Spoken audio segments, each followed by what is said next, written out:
2023 marks the commencement of a new Hurtigruten expedition cruise, beginning here in Norway's second city of Bergen and terminating in the Arctic archipelago of Svalbard. Now, if you're impatient to reach the frozen shores of Svalbard, then you can fast forward to here. But seriously, don't do that. You'll miss reindeer, the Trollfjord, the Hurtigruten Museum, the remote port of Træna, the North Cape, trolls, and Norway's longest cable car. Now, I had a heart operation only a few weeks ago, so I thought it would be a good idea to bring along a responsible adult, someone you may remember from my Bergen to Kirkenes film last year.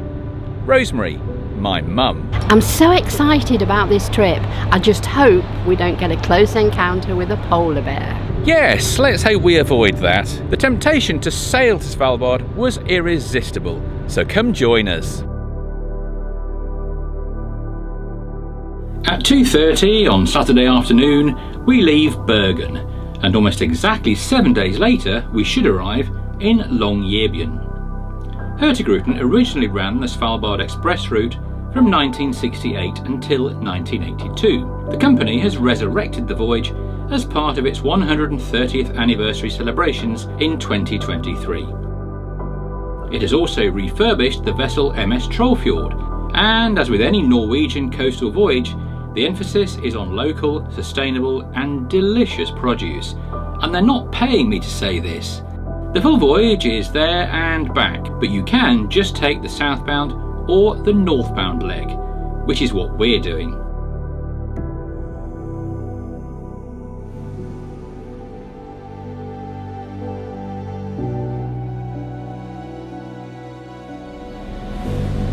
The flags are out today because the 2nd of July 2023 marks the 130th anniversary of the first Hurtigruten service. On day 2, the boat stops at the little port of Åndalsnes, famous throughout Norway for mountaineering, and also now famous for the Romsdal's gondola, the longest cable car in Norway, which itself has recently achieved fame by appearing on the television show Succession. You love cable cars, don't you, Mum? I hate them. Do we have to? Yes, we do.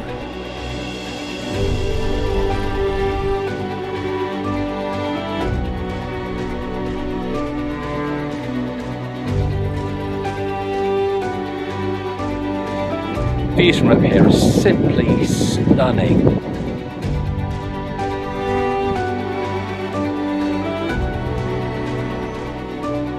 As you sail along Norway's mountainous and fractured coast, you look out to sea and view countless scattered islands, the majority of which you assume to be uninhabited. But as you approach, you often spot a house, and then another, and then a harbour. Then you wonder what it must be like to live on these remote islands. Our port of call on day 3 allows for the briefest of insights. 33 nautical miles from the coast and just below the Arctic Circle lies the municipality of Træna. Just under 500 people call this isolated location home, and most of them are employed in the fishing industry. Inhabited since the Stone Age, this is reckoned to be the oldest fishing community in Norway. Quite a claim to fame. It's early July and my fingers have gone dead. You need to be tough to live in Træna.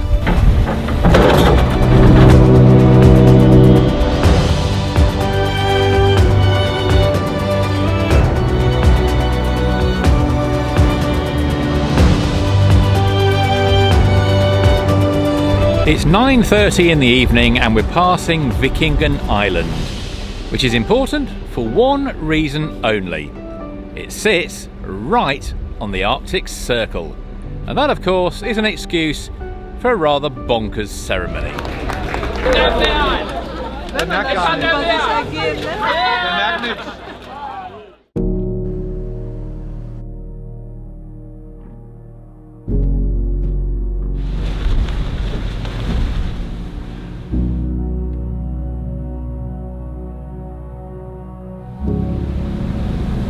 Our vessel, the MS Trollfjord, is named after one of Norway's shortest fjords. But what it lacks in length, it makes up for in grandeur and history. Have you heard about the Battle of Trollfjord of 1890, where the forest trolls of the south took on the mighty mountain trolls of the north? Ah, if only that were true. In fact, it was a very significant battle over fishing rights and the precious Arctic cod that congregated here in the fjord. The battle was between the traditional fishermen and the new steamboat owners and their large nets, and it led to a change in legislation here to protect the traditional fishermen. And so we leave the Trollfjord Sea Eagles in peace and set sail for our port of call on day 4, which is Stokmarknes.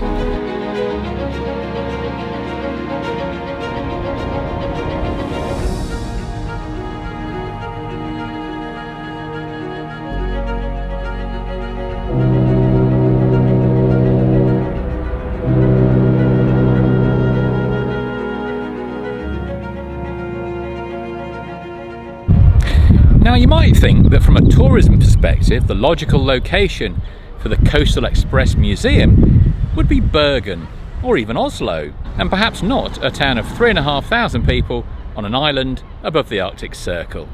But actually, there is a very good reason why the museum is here in Stokmarknes.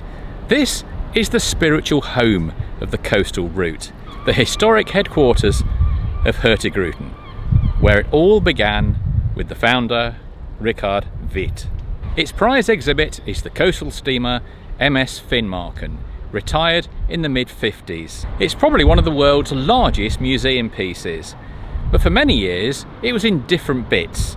In fact, the passenger quarters were in a riding school in the Netherlands until it was all brought back together and restored.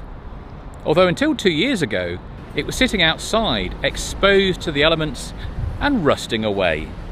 So the solution? Well, build a fantastic modern museum all around it. Now, do you know your port from your starboard? No. Oh dear. A lot of very experienced captains have sat in this chair. I'm definitely not one of them. All this is the result of millions of hours of work by hundreds of volunteers who are passionate about the Coastal Express route.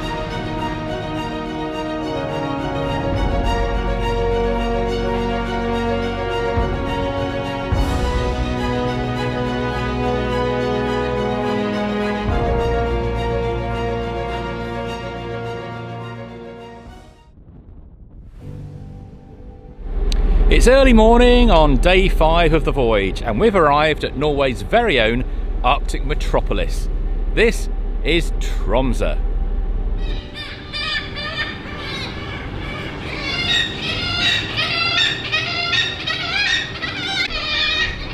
On the regular northbound Hurtigruten, you only have 4 hours here in Tromsø, but in this voyage we have the luxury of 8 hours, plenty of time to relax, have a coffee, do some shopping, and of course visit a museum or two.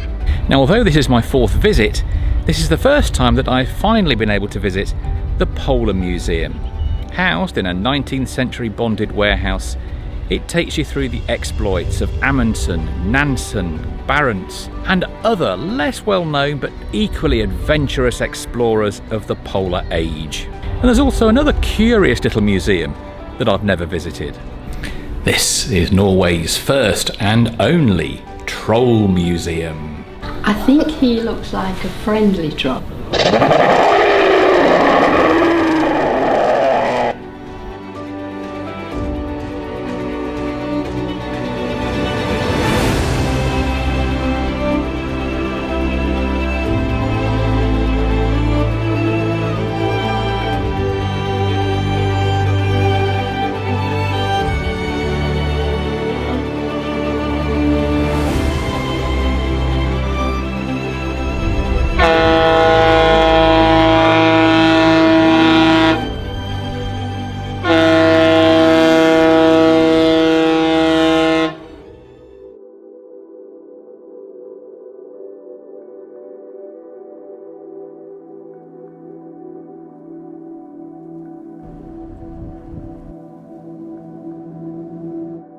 Now, they do experience some days of summer here in Honningsvåg, But sadly for us, today isn't one of them.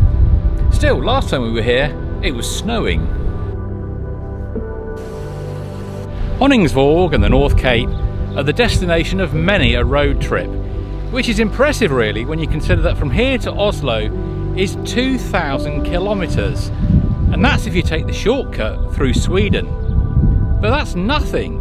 Just today I've seen motorhomes from Portugal, Italy and the Netherlands. All I can say is, when you get here and turn around, it's a hell of a long way back. This is the third time that I've been to Honningsvåg, and I've still yet to make it to the North Cape. But today is the day. Leaving the town of Honningsvåg, the route to the North Cape crosses the barren interior of Longyearbyen Island. Although it's far from barren for the Sami herdsmen who bring their reindeer here every summer from the high Finnmark plateau around Karasjok. What's his name? Hurtigruten, white with spots. So he's a tame one, yeah. But it's not like a cat or a dog, he doesn't enjoy being touched or anything. He can be 15. So he's 30 human years.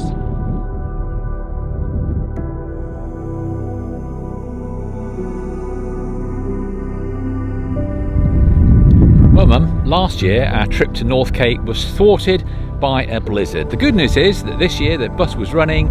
The bad news... You can't see a thing because of the fog. It's July, it's freezing. Here's some lovely drone footage to show what it's like on about 3 days per year.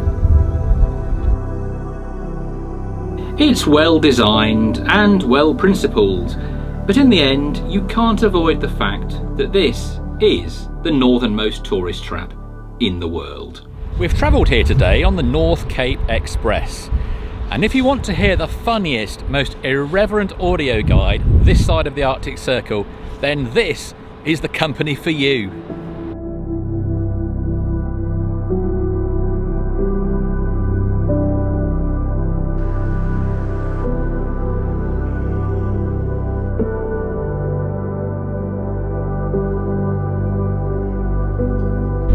From here we say goodbye to Norway proper and head out into the ocean. 43 hours of sailing until we reach Longyearbyen in Svalbard.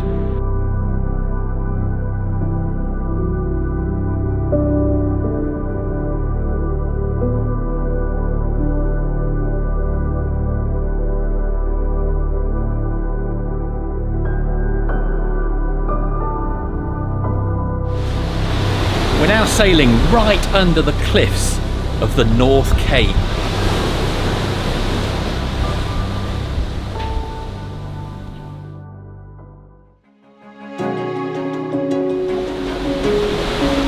"9:30 and we have our first sighting of land. We've reached Svalbard.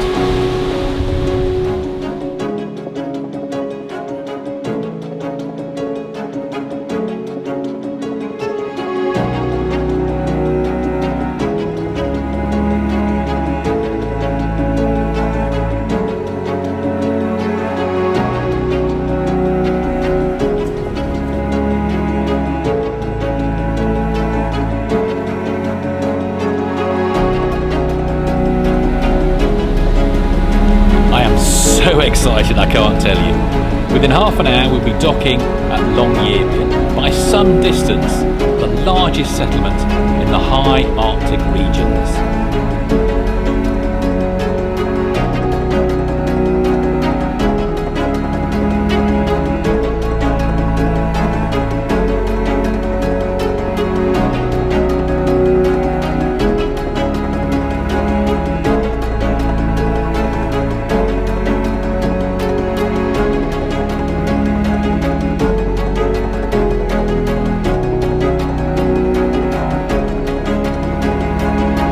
Over 2,500 people of 50 nationalities call Longyearbyen home.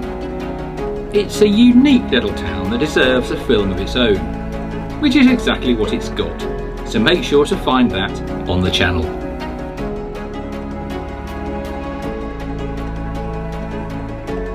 This This evening we've been transported east, out of town, to Camp Barents, to be told tales of polar bears and Wilhelm Barents, and also taste reindeer stew. Or in my case, stew without the reindeer. So we've just been for the wildlife and glacier cruise on Hurtigruten's hybrid catamaran MS Bard. We didn't see a polar bear, but this is what we did see.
So that was the Svalbard Express.